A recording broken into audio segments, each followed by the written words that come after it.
get started recording here. So, Kerk, why don't you come up and we'll get you started.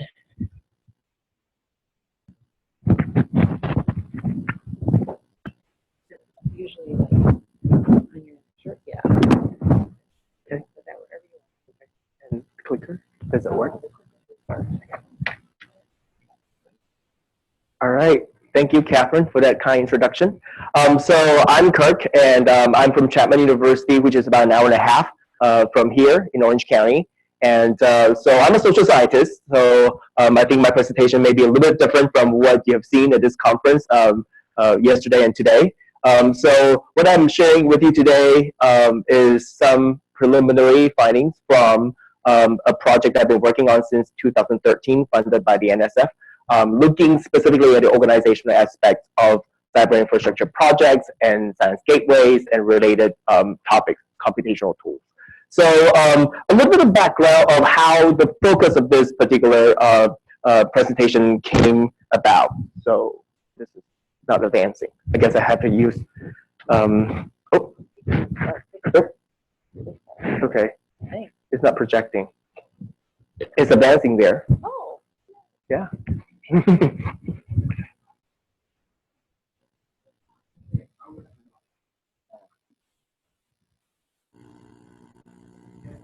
Okay.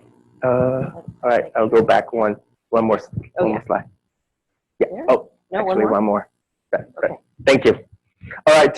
So my research team and myself actually put together a paper that was presented at XC 2016. So just this past summer, and that was the original research question that we started the project with, which was to look at. We were interested in when a science gateway or a computational tool spreads and diffuses within the scientific community, what drives that diffusion. And originally, we were interested in the attributes of the tool themselves. And but doing our research, because we follow a particular social science approach called grounded theory, and that is basically an exploratory approach. That means when you are exploring your research, be open to new ideas. And so during that particular process, we were enlightened by the community that perhaps the spread of the computational tools or the spread of the science gateways was not purely driven by the attributes of the tool, but the attributes of the organization behind the tools as well. And so after that paper, and here I'm presenting with you, sharing with you some ideas that we have gathered from our research looking at the organizational aspects of things. And so, so the particular research question behind this paper is the question that what organizational attributes promote successful adoption and diffusion of science gateways and or computational tools for e-science. Here is a little bit of the background of the research project. So we actually conducted about 135 interviews.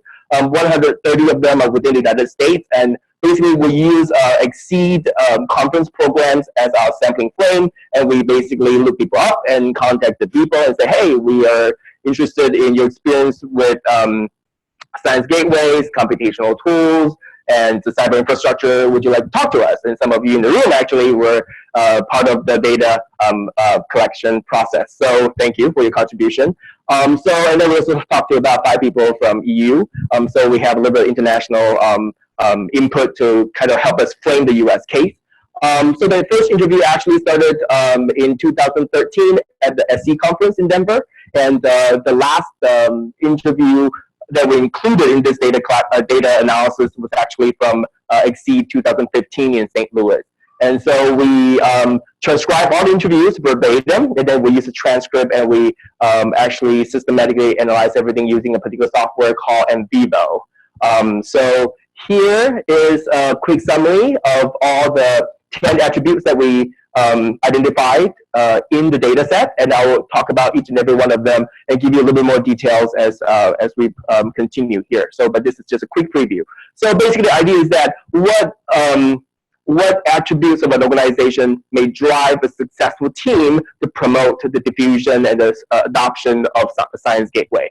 So the first idea is that usually a successful team is led by some leaders with credibility. And the credibility of a leader gives potential adopters a sense of confidence in the quality and the long-term trajectory of the Science Gateway. So instead of being very prescriptive in telling the community what to do, I have decided in this presentation I would just pose a question. So the question is supposed to help us reflect on our own organization and kind of explore ways to incorporate some of these attributes into the way we run things. So the reflection question here is for us to ask ourselves, do we have someone among us to give the scientific community confidence in our tool? If so, who?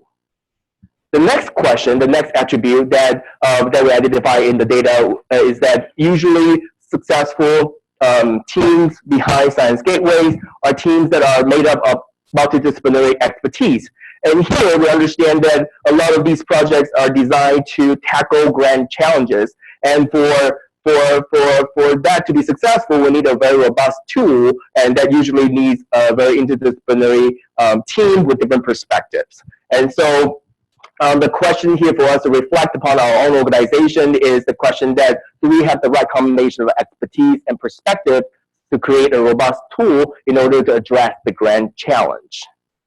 And so the third point that I want to share with you is that usually a successful team is able to create a collaborative environment. And here I'm referring to the idea that the team usually will recognize that the grand challenge is so big that they cannot single-handedly address issues. So they need to work collaboratively with other people on the team, and they have to work together to create that synergy. So the reflection question here is, does the organizational environment enable synergistic collaboration? And then here is where we get into the human aspect, the organizational challenges, because it's not, I'm sure most of us in this room, if not all, get that it's actually difficult sometimes to work collaboratively with people from different backgrounds, especially on the multidisciplinary team. So along with that, also, the next point is shared goals. When you have a team of multidisciplinary experts and everyone has their own goals in some way. So especially people from different disciplines, they may ask themselves, my participation on this team, on this project, how am I going to get rewarded, right? So the reward structures, the criteria, the metrics may be a little bit different based on the discipline you're from. So that can be a challenge. So how can you create a shared goal or goals for the entire team so that everyone's personal goals can also be taken care of while we move towards the same overarching goal for the team? So here the question for us to reflect on as an organization is, are we all heading in the same direction? Can everyone's personal goal also be met through achieving the common goal or goals? The fifth attribute is common language. So this is again tied to the idea that we're talking about working in the interdisciplinary, multidisciplinary environment. So I'm sure many of us have the experience that when you're working with people from a discipline, you use the same terminology, you think you mean the same thing, but no, you actually have very different understanding of the same term, right? Or you may be talking about the same thing, but use different terminologies, and all along you think that you've been talking about different things, but actually you're talking about the same thing. So that can be challenging. So the idea here is that for a successful team to drive a computational tool or to drive the diffusion of a science gateway is that the team has to somehow find a way to develop a common language so that they can all be on the same page when they discuss and collaborate together. So here, a reflection question for the team would be, do we have a shared language for understanding each other? Do we use terminologies that we all understand? So the next point is strategic structure. And so this is the idea that every team, we have to find a way to create a structure that is productive for that particular project. So maybe it is a structure that requires division of labor, so everyone has a clearly defined goal or role within that project, or perhaps there's a uniqueness to the project that people need to play different roles simultaneously. So for some projects, maybe it is better to have people specializing in each person's task, and sometimes it may be better for people to cross from one role to another. So that is to be determined by your own project because you have a unique context that you're dealing with, a unique problem you're dealing with. So the reflection question here is there an organizational structure in place for the team? If so, what? And this question is mainly to get people to think about when you set up your team, how can you be more intentional and more strategic? So along with the idea of structure, the next point here is a productive routine. And the idea of a productive routine can be as simple as having weekly teleconference call or having a quarterly in-person meeting, something that you do that is a part of a routine that every member expects and understands that that's what's going to happen. And that's strategically implemented to facilitate productive collaboration in some way. So here the reflection question for us to ponder upon is, are there productive routines or timeline in place for the team? If so, what are they? So progressing to the next point is the notion of organizational capacity. And I think that this is critical because as we know that a lot of the projects, they're struggling with, everyone is motivated on the team. Everyone knows that they're going to make a difference with the research and with the tools. However, there's always challenges in terms of money, expertise, knowledge, personnel, sometimes policies within the institution that they're operating from. So there's just a lot of constraints around how a team can successfully function and perform. So the idea of organizational capacity is critical. And if there's a way to define all the components of what make up the organizational capacity necessary for the team to succeed, then we can find ways to quantify and build that capacity within the team. So the question here for us to ponder upon is, do we have the human, technical, and financial capability or capacity to carry out the project? So moving towards the last 2 points. Next, naturally, we're thinking about money. So funding. So sustainable funding. So as we know that most projects are funded on a 3 to 5 year basis. They're all soft money. And so people working on projects kind of worry sometimes, are they going to be able to stay in the project and have a stable paycheck for the long term? So that also means the people, the PIs, co-PIs involved in the project have to strategically plan ahead to make sure that there's always money coming in to sustain the group. And so the question here, especially for teams that are starting out in the early period in their history, is for them to ask themselves, are we able to bring in continuing funding to sustain the work that we do? So the last point here I want to share with you is the idea of personnel continuity, and this should, probably is not a surprise for most of us in this room as well, is the idea that when you lose people because you cannot sustain the funding for the group, then you not only lose human power, but also you lose the knowledge that leaves with the people who leave the team. So here's the idea that the question for us to ask ourselves is, are we able to keep our staff and maintain continuity, smooth transition? Because it's also because a lot of time we work with students and we work with postdoc on the team. So it's a natural evolution that students and postdoc will leave the team, but are you able to maintain that transition? Or are you able to then create a way to maintain that knowledge management within the team? So these are some of the critical issues for us to think about. So I know I just went over the 10 points rather quickly, but because I only have 15 minutes. So here again is a recap of the 10 points and a little bit of conclusion here. The first thing I want to say is that not all attributes are necessary to make a team successful. I think that this is just a checklist for us to think about, reflect upon the way we run our Science Gateway team. At the same time, I think some of these attributes are not linear, they're actually interactive. So the interaction between a few of the factors may create a new dynamic within the team that we may want to be sensitive to, because they're also not independent. So since this presentation is short and the paper submitted was short as well, what I'd like to do next is to delve into the data a little bit more, and I anticipate to write a longer paper in which I will actually include specific examples from the community. Maybe when I want to illustrate a particular attribute, I'll be able to provide 1 or 2 specific examples and say this particular gateway demonstrates this particular attribute. So that's something that I would like to work on going forward. And so I welcome your input, welcome your suggestion, and your questions as well. So last but not least, I'd like to thank a few people who have been supportive.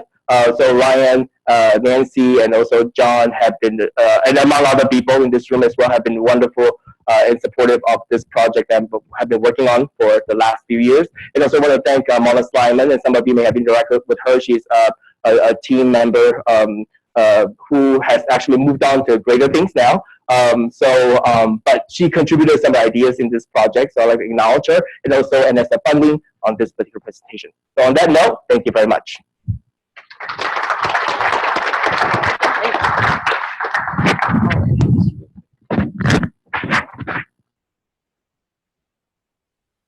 Thank you. I neglected to mention that, of course, this is a panel, and as part of that, so we're going to have questions and discussion at the end. So it won't just be questions for Kerk, but it'll be for all three panelists. Our fourth panelist, Michelle Barker, was unable to come here from Australia at the last minute, so it gives us a little bit more breathing time also for having some question and buffer and so forth. So we'll be doing this up until 10 till noon. So let me just swap over on, trying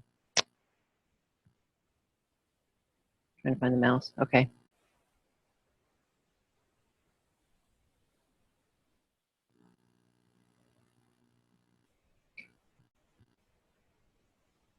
So our next presenter will be Lynn Zentner, who has been working on the NanoHub project, and she'll be talking about it from a business perspective.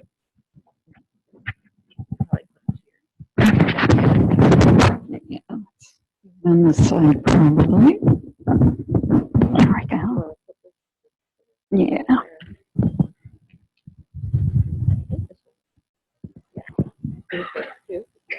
All right.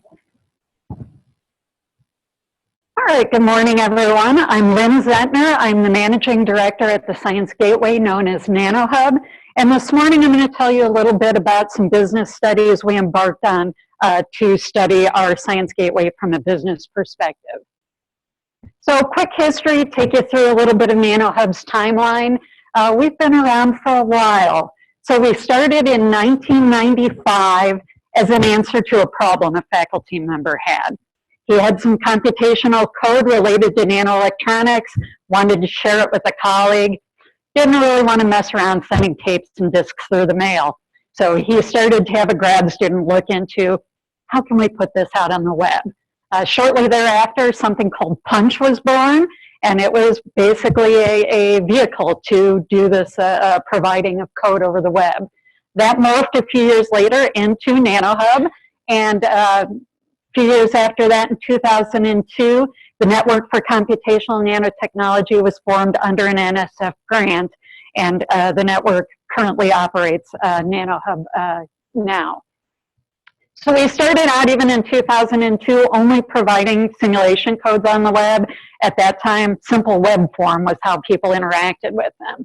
Moving on a couple of years forward, the people running NanoHub realized the users needed a little something else, some tutorials, even educational content that sort of explain the underlying concepts.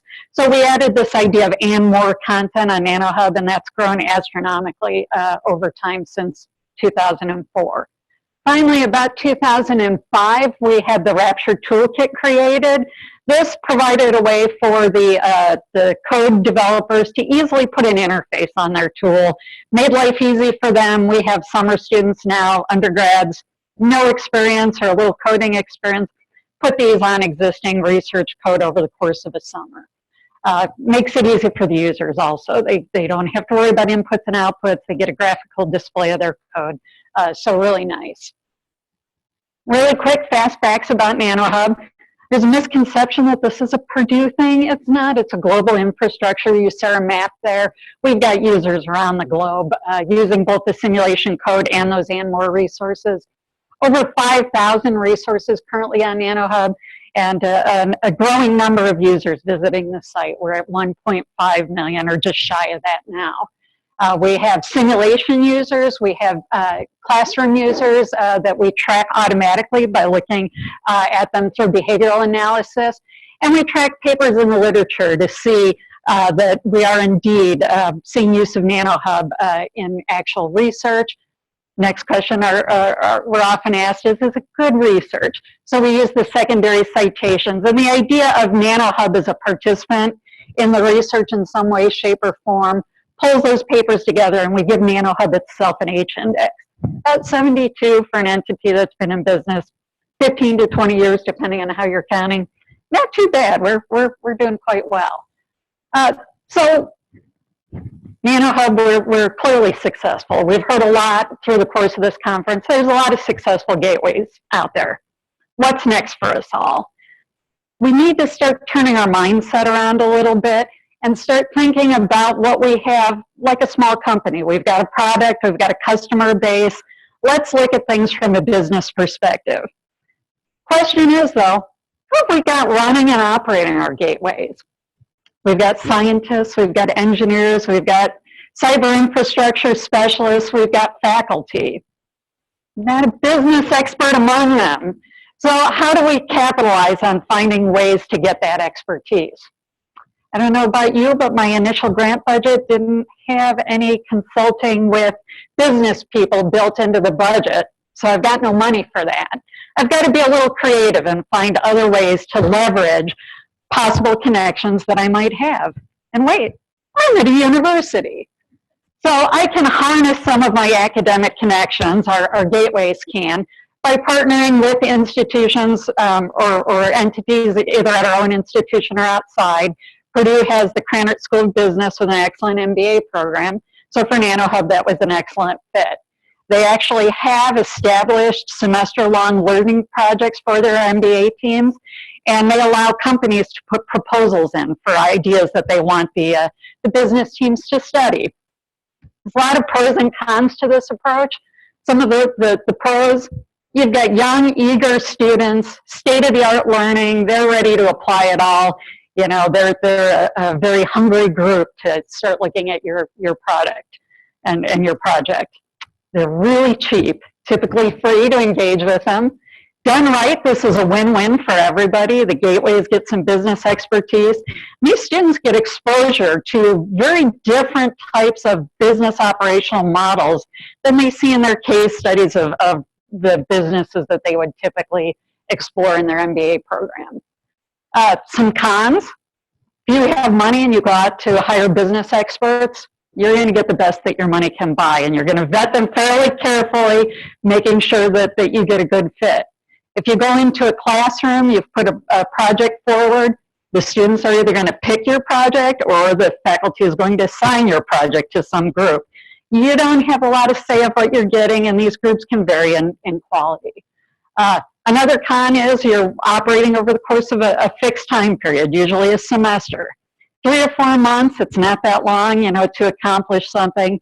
You've got to have some fixed goals in mind and realize that when you come to the end of the project, you like what your team's done. You'd really, if you were working with a business consultant, say, hey, let's initiate another project and move forward. Your team has got their grades and they're gone. So you've got to make sure you can get what you can get out of the time period and utilize that in the best way. So NanoHub has done 3 of these projects thus far, and I'll tell you a little bit about each of them. What we found to mitigate one of those cons that I just mentioned is that we've built upon each project moving forward. So we make sure that each subsequent team has all of the knowledge and information from the previous studies, and we very carefully select our project objectives to build on what we've learned from the last teams. So we try and create that longitudinal structure, even though we're working with different project teams. For the first team we went in a couple years ago in spring 2014, we were aware of this program, and we were just trying to get our foot in the door, seeing how this would work. We kind of approached it with a big hammer.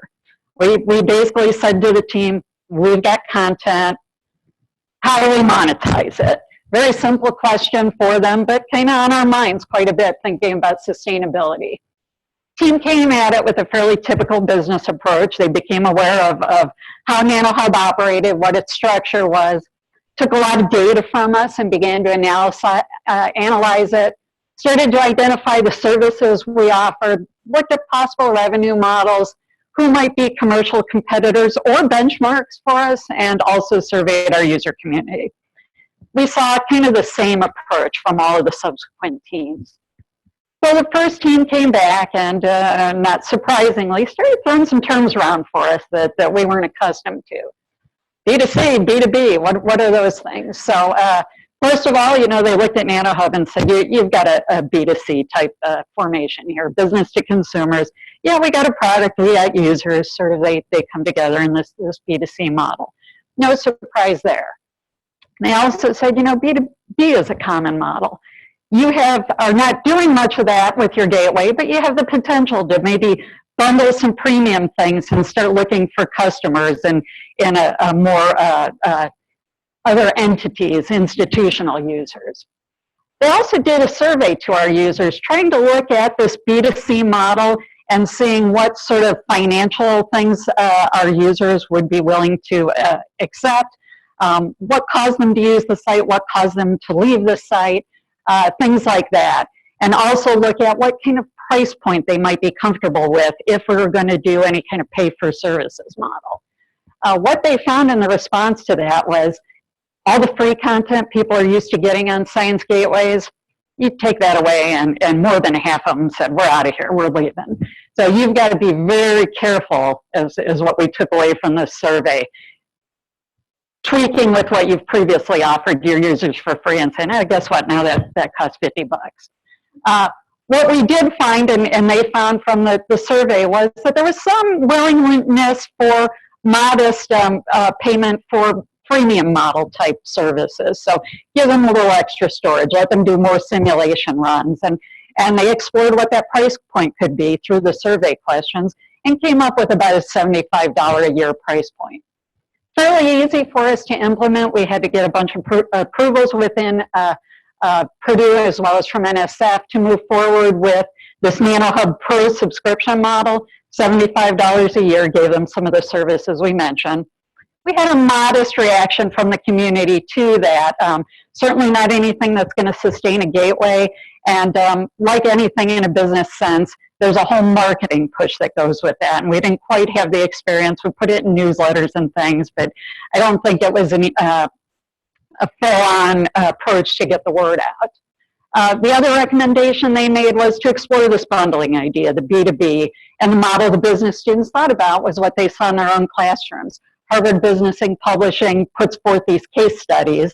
The students or the school pay for them, and they use that within the MBA program.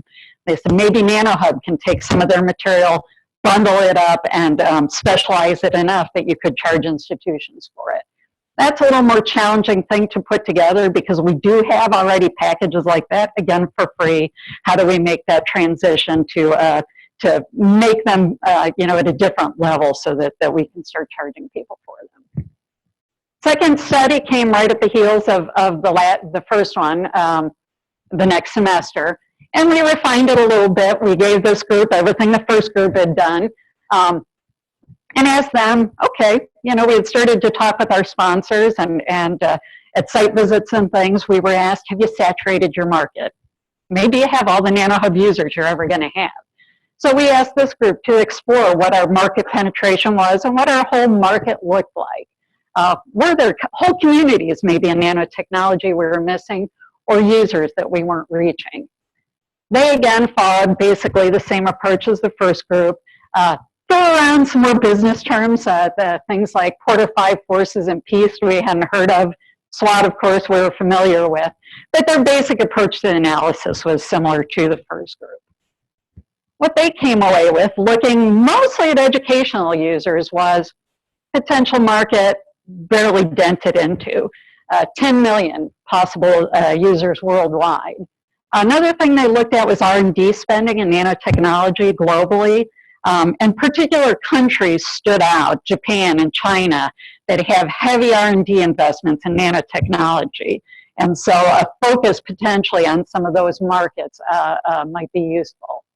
They also brought up a point of a B2C model that involved licensing and possibly commercial software, commercial partnership with some kind of revenue sharing as another path to some financial sustainability. We like that idea, and we had an opportunity to start working on a prototype project with this, and we're in the early stages working with a commercial materials information management company. They have industrial customers and data. We at NanoHub have some tools. Our first step was the nice technical problem of learning to talk to each other. That actually went off fairly seamlessly. Some web APIs, and we had a nice proof of concept that we could indeed talk to each other. That's the easy part. Next part is to think about those industrial users and the data they look at, and either what tools we already have on NanoHub would be useful for them, or what tools may, with further development, be useful to them. We've got a whole community of users and faculty and developers that work on these NanoHub tools. And if we can get there, bring them together in some kind of package, and then determine what the revenue sharing model is. So we're working forward with that company, and it's rather exciting. The third study took place about this time last year, and this was a little bit different of a group. So the first two groups we had were MBA teams that basically came on a path through their bachelor's studies right into their master's degree. Not a lot of practical work experience. So they sort of, textbook things along. Purdue has this executive MBA program that involves people who've been out in the workforce in a lot of different fields, come back to get their MBA, and they bring all that expertise with them. We had a really great team for this project, and so we got a little ambitious with our project objectives. We said to them, hey, we're really thinking about our path to sustainability. Can you help us explore some strategies, thinking about both our user growth, retention, really engaging with our community to the point that it starts to become a real society. And then for things like science gateways, we all do educational outreach well, but how do we transition that into more of a business marketing approach? So that team, again, used the same strategy that the others did some data analysis, looked at the ecosystem we're in, business models, competitors, et cetera. And they came up with a roadmap for us, which was really nice. This roadmap, there's a lot of details provided around it, encompasses between 5 to 7 years. And right now, we're kind of in this first foundational element. So they made recommendations, gave us a concrete business marketing plan that we could start to engage our community through social media in different ways than we were already doing. Talking about some of the places that we should be exploring, expanding our user base, and particularly our content base, through other NSF nanotechnology grants, as well as really big programs like the newly awarded NNCI. The extension and expansion parts are a little further down the road, next 5 years or so, and they involve things like learning how to operate NanoHub in more of a lean way. You can do that. You take less funds to be sustainable, and also looking at diversity of funding opportunities. Those are more long-term goals, but we're focusing right now on this foundational element.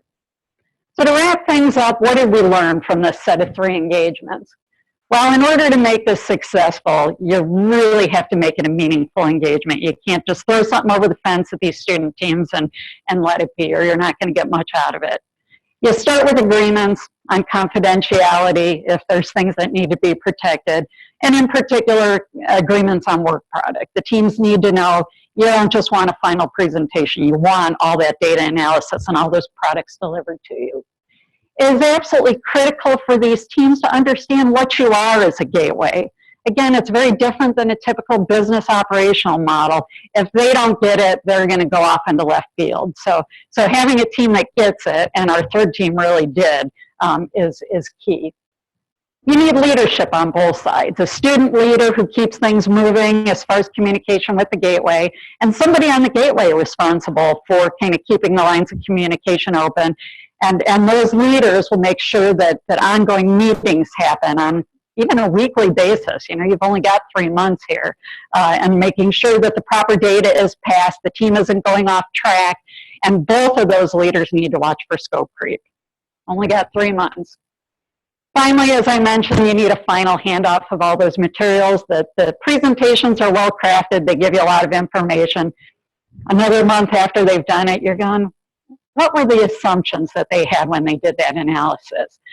So you either need to have some documentation of that, or it's helpful if you've got a good project team. They don't mind having some follow-up questions afterwards. And finally, it's important to understand, I'm not suggesting this is the be-all and end-all of sustainability studies for gateways. It's a starting point. It's a way for scientists, computer scientists and infrastructure specialists to start thinking in a way we're not all accustomed to. Start narrowing down the problem and what are the issues that we need to explore. So when we're ready for the next step, to go out and hire a business consultant or participate in an I-Corps project or an SBIR, we've got the information and the mindset to move forward with that. So this is just a starting point. And with that, I'll wrap up. Thank you.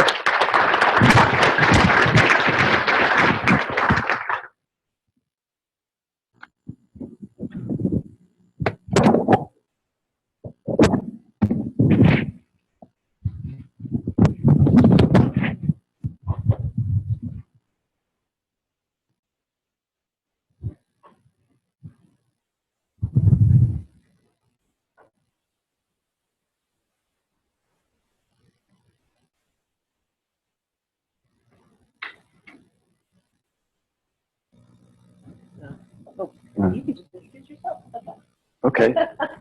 I'm Mark Miller. I was invited here to give you some lessons that we've learned in running the Cypress Science Gateway over the last 7 years or so.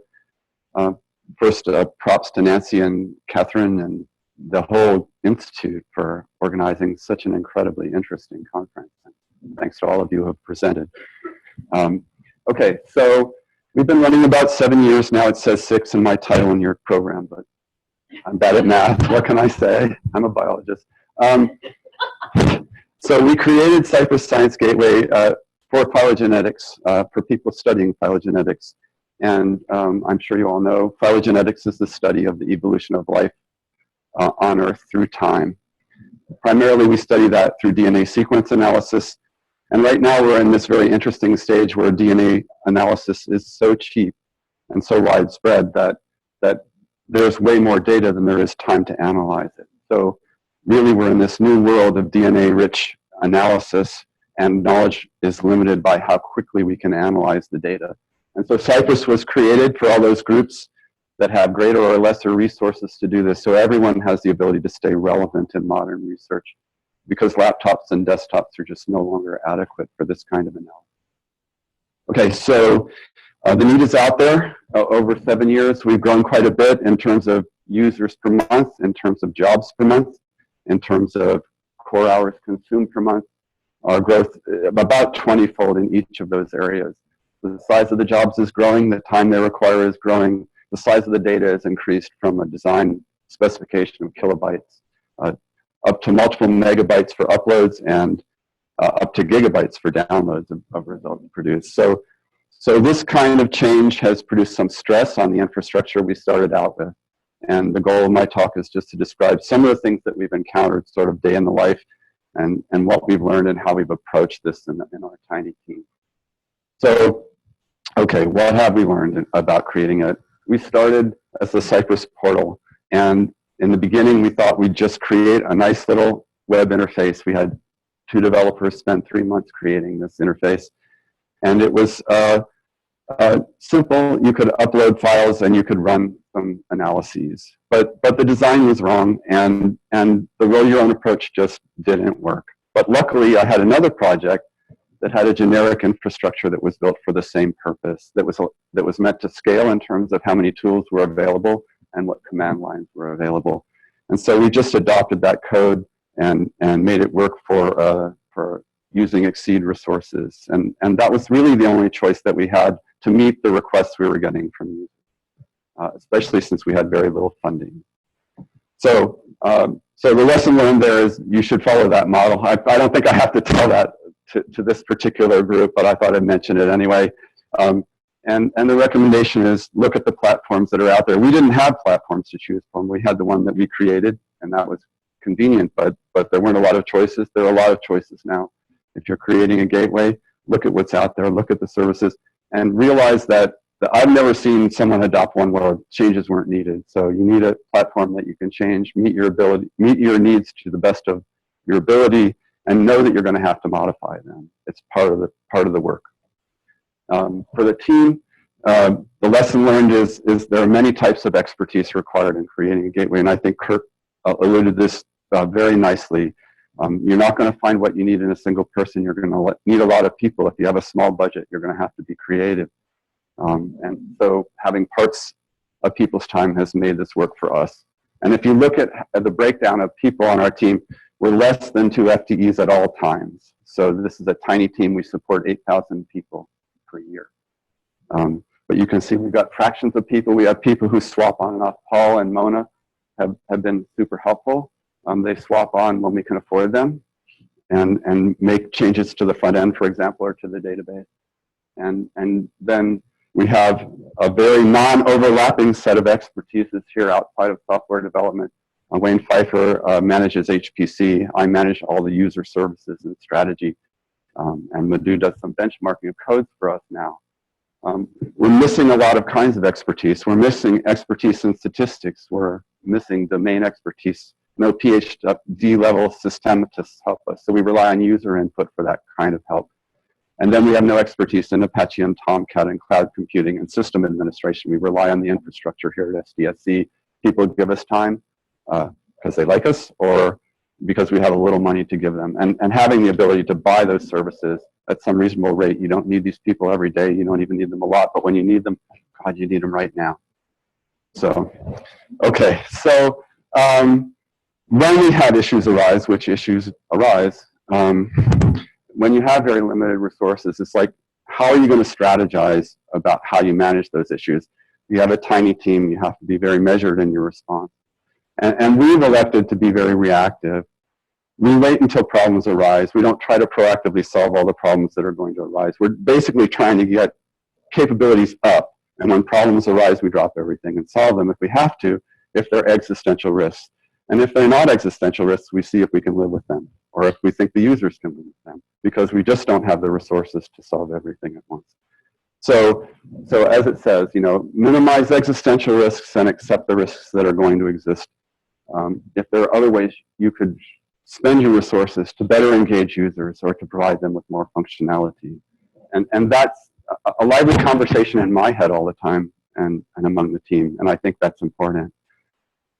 Okay, so what kinds of issues do we face? There are operational issues. How are we going to maintain the infrastructure? How are we going to adapt the infrastructure that we've created to best meet the changing needs? Because the needs have changed enormously over the 7 years we've done this. Okay, user-focused issues. What's giving users problems? And how is interacting with users going to help us make the usability of the site better? And finally, strategic issues, which also fits very well into this previous presenters' conversations.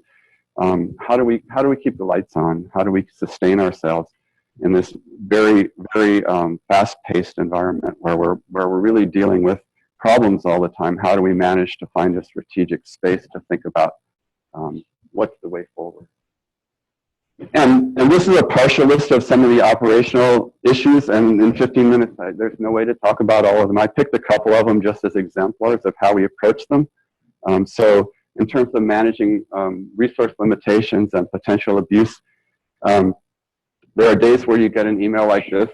You know, it's like, oh, I sent an email like this to a user. It's like, this user had a 1.5 terabytes of data, and I'm paying $900 a year to store it. And that's one of 9,000 users, okay? So that's an existential risk right there. And then the user responds, well, how can I download that? And I said, well, so we had a workaround. We had a workaround for them. They needed it, but that's a problem right there. So the lesson learned, it's hard when you're just trying to get everything up and attract users. An enthusiastic user can really put a bug in the system. And so we need to put controls where it's an existential risk and live with those risks when they're not. It would have been a lot easier if I'd anticipated that problem, but we never anticipated it in 2004 when we were creating this for kilobyte files. So so we backfilled that particular control. So users are only allowed a certain amount of data, and they have to stop submitting jobs once they exceed that amount until they reduce their use. Okay. There's still no download button. I've only received one request for that ever, and just had to say tough to that user. But it's something we want to do. It's an important feature. It just hasn't come to the top of the stack now. Okay. Other kinds of issues that arise.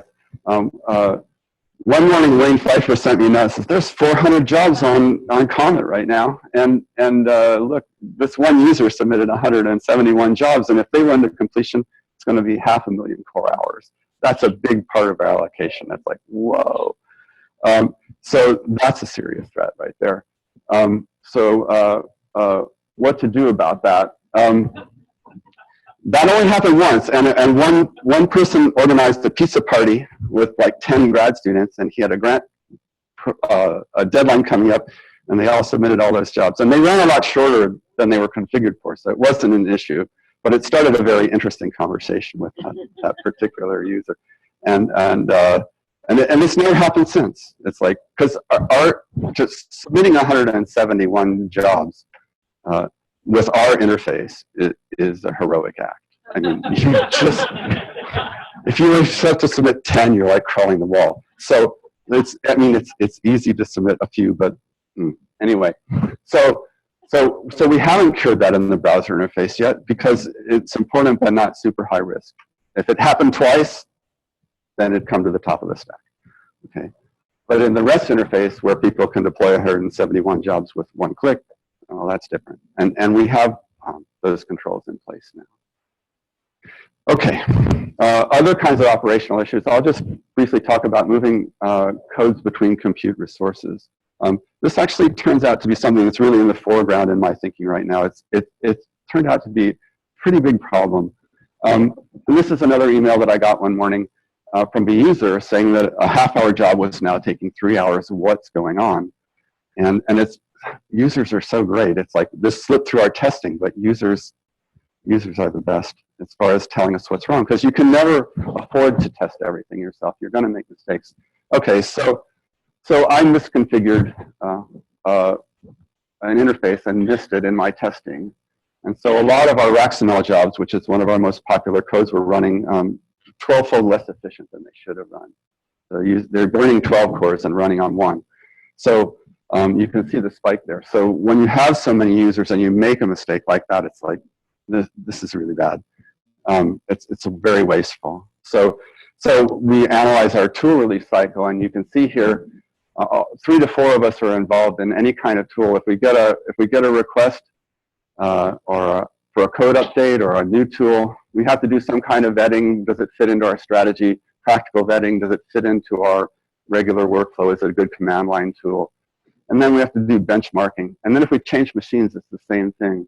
Benchmarking, creating or modifying the interface so the rules for submission are correct, creating wrappers, testing, and involves 3 to 4 of us. There's plenty of room for bad communication, and bad communication happens. So this is something we'd like to look at. It's like, this is an ugly process in our infrastructure, and we'd like to change it. This sort of summarizes basically what I just said. And it's important to note that machine lifetime is about 3 years. So we're going to be moving these codes. Codes are released fairly regularly. We're going to be updating codes. All this stuff has to happen. And so having a good process here is really important, but we don't have that process yet. Oops, wrong way. Okay. So, I mean, this is what we want to do. We want to catch those incorrectly configured jobs by monitoring SVUs per job, and that you could see that uptick. I would have caught that very quickly if I had an automated system in place to catch it. And then refactoring the infrastructure to make movement between machines easier. And one thing we've been talking about is, can we use virtual clusters like the Mesos clusters that are coming on through Aravata and the SciGap project? Can we use that to simplify so we have a uniform set of resources provisioning on these machines, so that we don't have to change our interfaces so much to change between machines. Okay. All right. So there are user-focused issues. Here's a partial list of some of the ones we've run into recently, and I can't talk about all of them. So I've been sort of obsessed with configuring jobs efficiently. So I'll talk about that one for a minute. Yes, 2 minutes. Okay. So here the red jobs are one kind of input file, and the blue are another. They're different configurations, and you can see that how they run, how they scale depends on the particular data type. And right now we're relying on users to provide us with information through the interface, so they manually enter descriptions of their, and we assume they're telling the truth when we deploy the job. And then I got this email from Wayne, 16 of 25 jobs were misconfigured and we're using the wrong resources. So this is another efficiency problem. We'd like to build a parser to analyze the input file and gather the information directly rather than relying on the user to tell us the truth. And that's an important possible gain in efficiency. And it's an important thing. It's just something that hasn't come quite to the top of the stack yet. And finally, just briefly on strategic issues, navigating the dynamic tension between transformative innovation and improved user experience. Users want a killer app that's a much better version of what they've got. There's plenty, we have a stack, an infinite stack of things they'd like me to do. And then, as Murphy's Law says, the golden rule is those who have the gold make the rules. And so for the funding organizations, as Rajiv pointed out, they want to start something new and something exciting and something transformative. And so to get funding, you need a new user base. You need to create and market a new application every 3 to 5 years to keep your funding coming. And that means you have to attract a new user base. And it takes 3 to 5 years to build a proper user base. One that could support an application and really make it useful and make it good, because their feedback helps make it good. There's not time to do both in a 3-year funding cycle. There's barely time to do one. And it's also important to note that users won't abandon a working interface to learn a new one, unless there's really a compelling reason or you shut that old interface off. Okay, so users' point of view, they prize stability. They've learned to use the app. They've invested the time. They're relying on you to give them what you promised. And so they expect you keep your tools up to date, stay with current practice. They want rock solid reliability, and they want you to keep improving. They're going to send you requests, but they want incremental improvements to what they've got.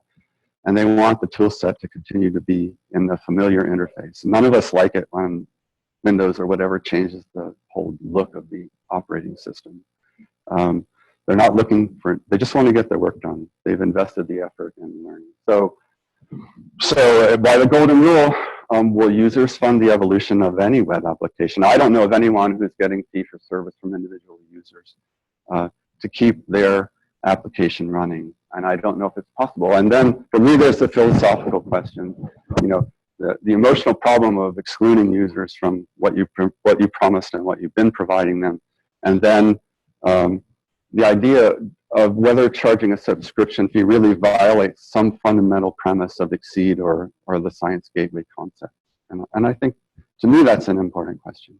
Okay, that's the team again. These are the people who did all the work that I got to talk about. Thank you all.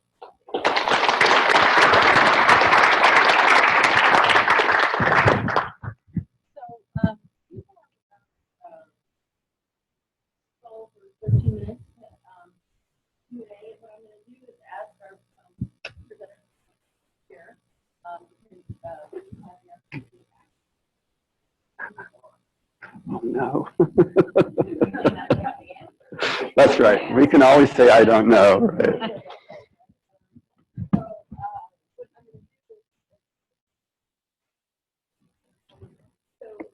So that our listeners can hear as well. Does this work? Hello? Yeah. So just so the people out in virtual land can hear your questions, we're going to just ask you to raise your hand and then use this, and then they'll all participate. Yeah. And they'll have a mic too. Yeah, maybe, right? Yeah. Okay. Mona, but she's trumped by a program officer. I'll get you second. I made that mistake before. I'm not.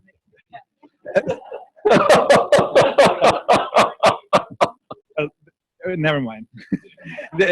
A program officer has to leave too. So, this was really for Kerk, but maybe others could answer as well.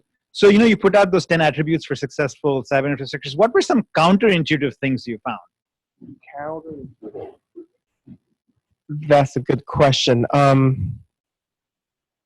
Counterintuitive. That's a very good question. And I think that on one of my slides, I was also trying to kind of reflect upon the finding.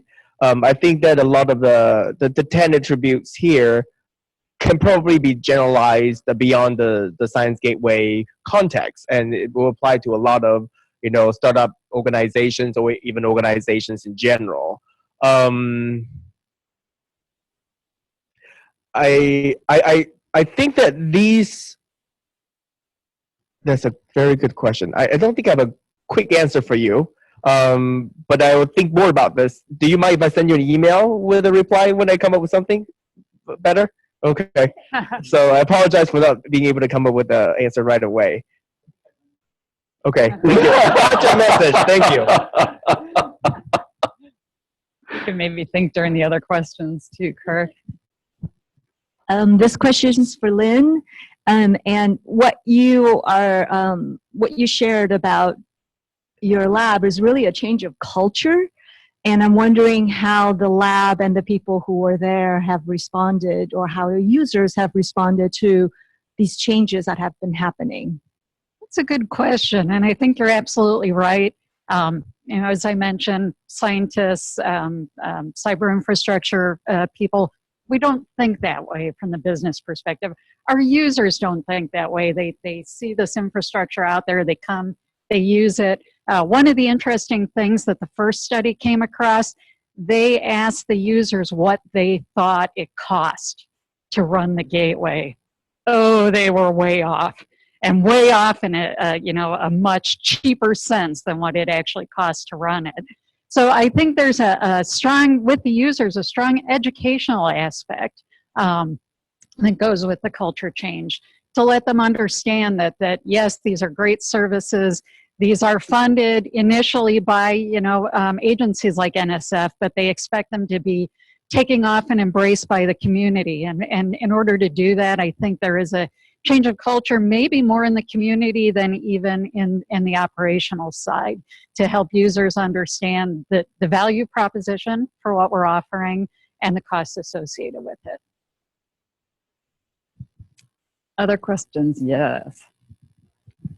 I have a kind of related question to Lynn again. Let's say NanoHub is fairly mature. It's been around for a great deal of time, and you did your business kind of analysis recently. Let's say you have another project, just probably going to be incubated soon. When would you start to bring in a business person to look at that?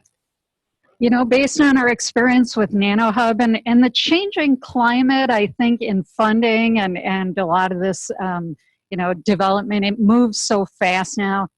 Sooner rather than later is a good thing. I think that if a project starts out and is thinking about its longevity from the very start and not thinking, well, we've got 10 years of funding, we'll worry about it at the end, I think they're far ahead of the game. So I think our experience with NanoHub is that earlier we would have known and started this, the better off we would have been. Hi, are any of you paying for computing and or storage of the actual behind the scenes? And if so, or if not, would that dramatically increase the cost of your hub if you were? I can start.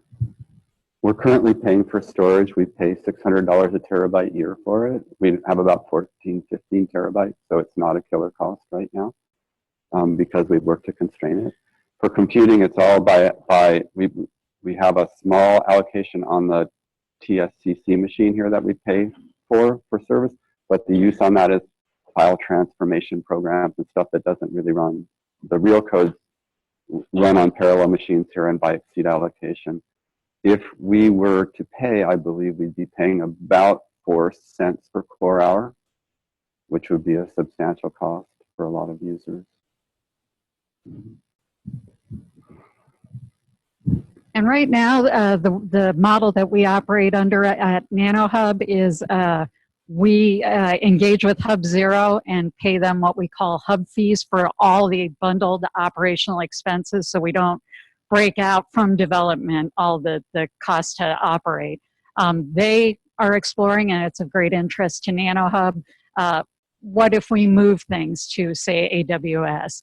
Particularly, we've got users that you know, as Mark mentioned, can really pound the system. We don't have the resources to support that, and they can really stress the system. So we've got to find a way to, you know, just not have this expandable cloud of expenses associated with storage and with computing. Ian. So from the presentations, the Cypress and the NanoHub one, I didn't gather, and I don't recall from a point in time when I might have known what the actual funding model is. I don't know if you can, like, what you're able to share, if you're, you know, feel like sharing, but whether, you know, what does it look like for how you get money? I don't know, you know, exact numbers isn't what I'm asking about, but just like, where does the money come in from? Because you got to pay people, you got to pay something, budgets. So currently NSF funds NanoHub. So we're on a grant cycle. We were funded for 10 years. They did a recompetition with another 5 + 5 year grant. That supports the bulk of our operations. We have some institutional fees that back us up as well. So right now it's essentially fully grant supported. We're also fully grant supported. We had a 3-year. We're in the 4th year of a 3-year award from to create REST services for Cypress, and that's the innovation part. We were funded to do that innovation, and from that we were able to support the existing services as well. And we're waiting. We should hear in a month or two what happens with our continued funding. So we're dangling. So a quick follow-up question. NanoHub and Cypress are, you know, two very well-known, successful gateways. NanoHub's been around for, you know, a lot longer. Cypress has been like kind of like a breakout success within its community. Do you feel like, so I'm here for the Science Gateways Institute.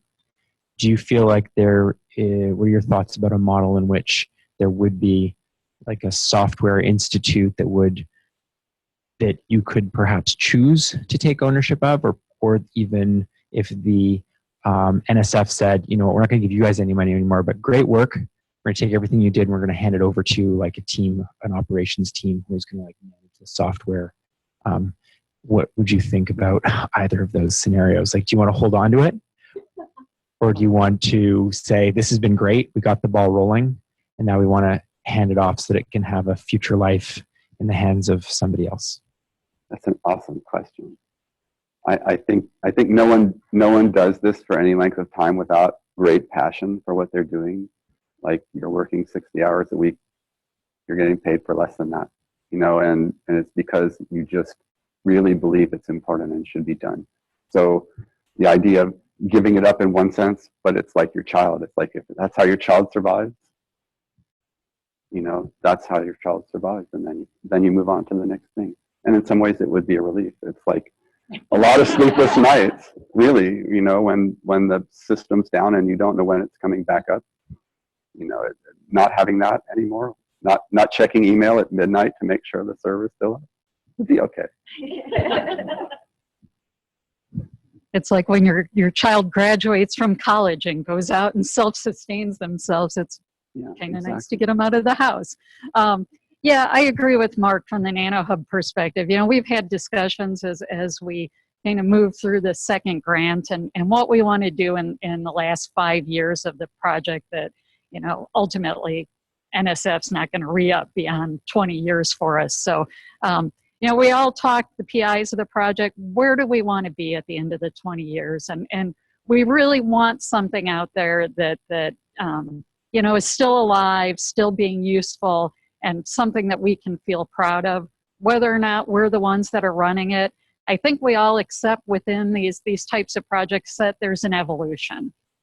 And so that type of handout, I don't think is, aside from the pang of growing pains, not unexpected or something people try and avoid.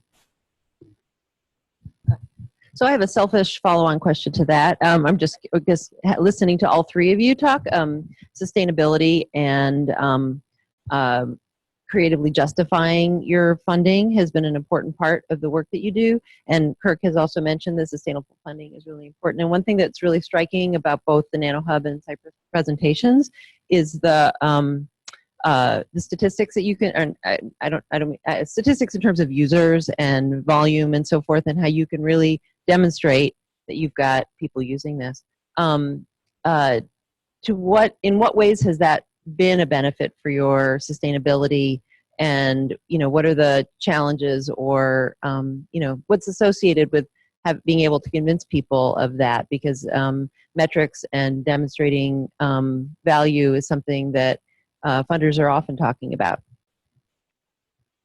Yeah, I mean, that's a huge part of the NanoHub culture. Metrics and stats have been something that luckily our founders had the forethought to sort of build into everything when NanoHub was created. And I don't think, at that time they even knew the value of what they were doing, but said, hey, let's collect all this data. And it has been, of value to us moving along. I can put up that 1.5 million visitors numbers, and blows people away. But our director does this talk all the time, and I'll make people cringe when I mention the myth-busting talk. If you've ever seen Gerhard Klimek present, he's done myth-busting. We've banned him from giving the presentation because he's given it so many times, but I think he keeps using it because there's a lot of value in what he's talking about. And the myths he explores are, people ask the questions, well, can you do good science? Are you, reaching students? Are you reaching researchers? Are you transitioning research into the classroom? And all those stats that we collect can answer those questions in a quantitative way. So they have huge value to us at NanoHub. I agree. In the same way, it makes us helps us feel that we're having an impact, and that is fun to talk about. And also, in the proposals that we submit for additional funding, it's useful to be able to report those metrics and then say, and because of that, this new highly innovative, like the highly innovative REST service, will also have that same. But if you say, we have this many and now we want to make it a little better, that's not going to sell. And so in terms of getting additional funding, the more important thing is how can we turn those statistics, that impact, which everyone is impressed by, who do we take those to say, now your country or your university should give us $1,000 to help us keep going? And it's such a small amount, it's almost below the amount that a university library or would want to even put in their budget. And our user group is so diffuse that we might have 5 or 6 people at each university and maybe 100 in a given country. It's almost not enough to move the needle to go to any one of those organizations above the campus or even at the campus level. And so that part of it is still problematic as far as I'm concerned. I figured out, it's like, that's why I think I need a business person. So, a marketing person, I'm shy. I don't really like marketing. So getting someone who thinks that's the greatest thing to wake up and do, I think that's what we need. It's like how to put that person in the budget. I'm not quite sure. So, sorry. Sure. If I can just add a thought, kind of listening to the two responses, is that that's why I think that there could be some value in generating a list of organizational attributes or innovation attributes, even though we cannot make explicit lists in our funding proposals to funders. But I think if we kind of recognize what may have been driving successful adoption and diffusion in the community, we can kind of hint at how some aspects of these things may be emphasized in our proposal going forward to kind of give funders some sense of confidence in maybe the potential of the proposal being successful if funded and carried out.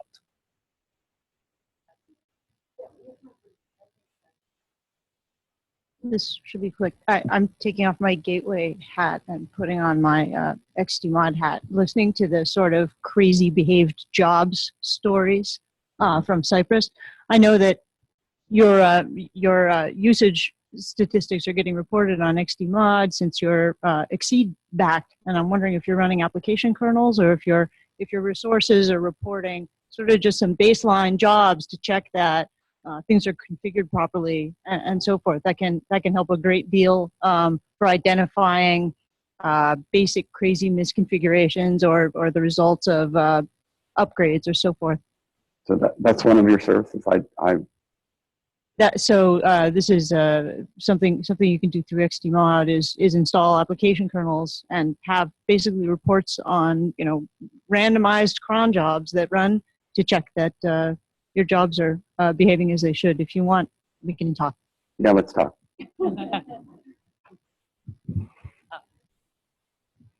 Last question. Hi, I wanted to say thank you so much for bringing up the business. I'm actually a business major myself, student. So when I saw that, I was like, finally someone talks about something else.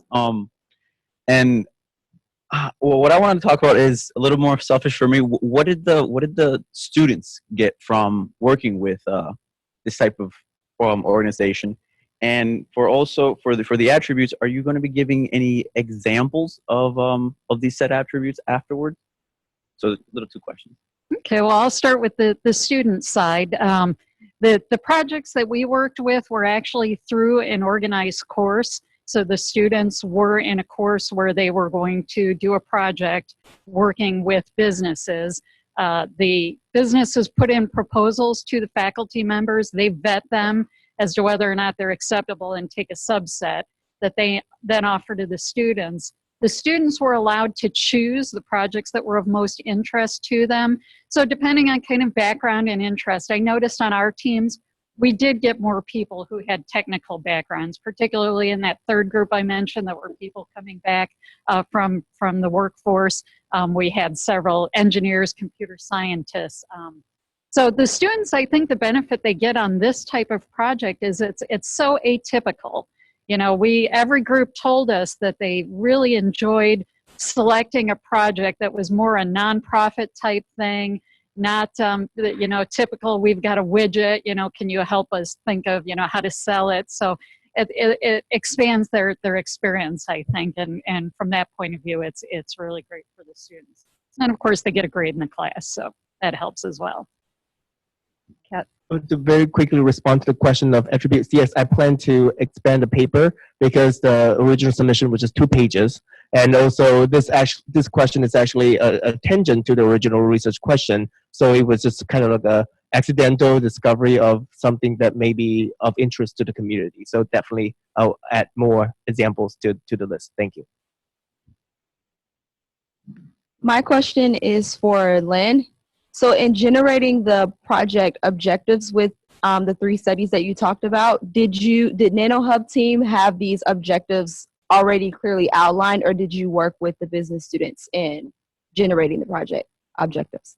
In all the cases, these objectives were defined as we put together our proposals. So it was the leadership team at NanoHub who sat down and looked where the gaps were in our knowledge and what we wanted those teams to fulfill. So it was part of defining the proposal. And then we worked with the students. Sometimes we tweaked those objectives just a little bit as we kind of talked through what was feasible and what was the proper scope for the project. But it was fairly well defined when they came into it. Very last question, Kat. So my question is about taking research and translating it into the market. So with Lynn's presentation, we heard what researchers might need from business leadership, and I think from Kerk's speech we learned what basically we talk about the attributes and how these can be applicable to various customers. My question is, from a business logic perspective, what will be the value in mapping the relations between researchers and engineers, researchers and business leadership, and what, say, entrepreneurs, investors, business leaders, engineers, and researchers might need from each other in taking research to a product? And my thoughts would be, what is their value in mapping those, formalizing it in a business model, and then creating the software to facilitate those collaborations? And is that sort of platform something that might be of use to the research community?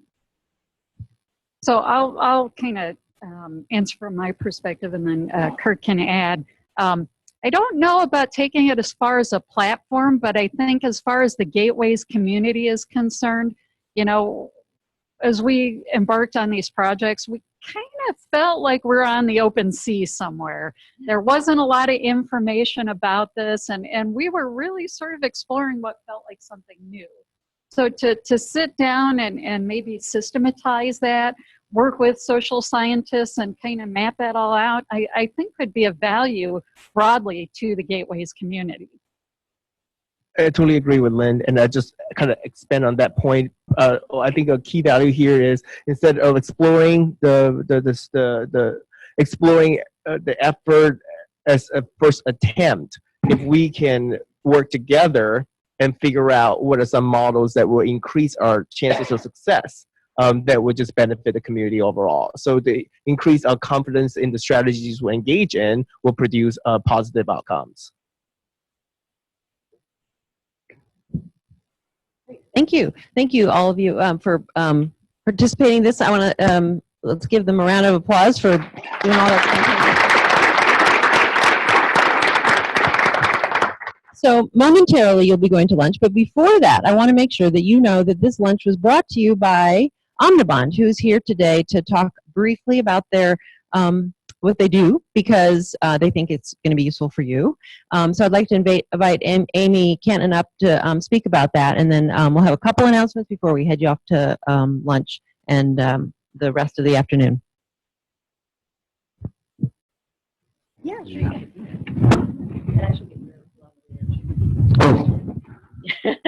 I just wanted to briefly thank.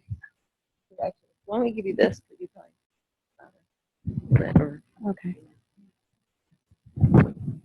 Boyd and I just wanted to briefly thank everybody for coming and inviting us. It's been great to understand what Science Gateway is and meeting everybody face to face and hearing about all your careers and accomplishments. You guys have taught us so much this week. So what we have is, it's called Cloudy Cluster. So Cloudy Cluster is just, you can spin up your own HPC cluster